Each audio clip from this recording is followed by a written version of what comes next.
অন্যায়ের বিরুদ্ধে রুখে দাঁড়ানো, অন্যায়ের কাছে মাথা নত না করা এবং নিজের স্বাধীনতাকে, দেশের স্বাধীনতাকে রক্ষা করার নিমিত্তে যা দরকার সেটা করা।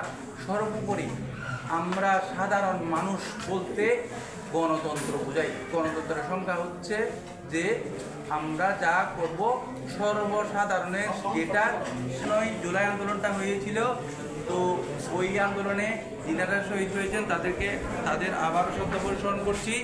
আমরা এটা থেকে শিক্ষা নিব যে অন্যায়ের কাছে মাথা নত করবো না।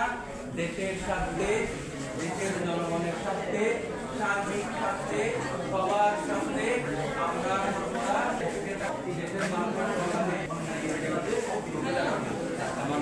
আশাবাদ ব্যক্ত করে 92 পর্যন্ত দেশের স্বার্থে নিজের জীবনকে আত্মাহুতি দিয়েছেন এবং যিনি যেভাবে ওই আন্দোলনগুলোকে অন্যায়ের বিরুদ্ধে রুখে দাঁড়াতে গিয়ে বিভিন্নভাবে অনেকে আছে যুদ্ধাহত আছেন, যিনারা কী করেছেন নিজের চুপ চলে গেছে, পা চলে গেছে, এরকমও আছে।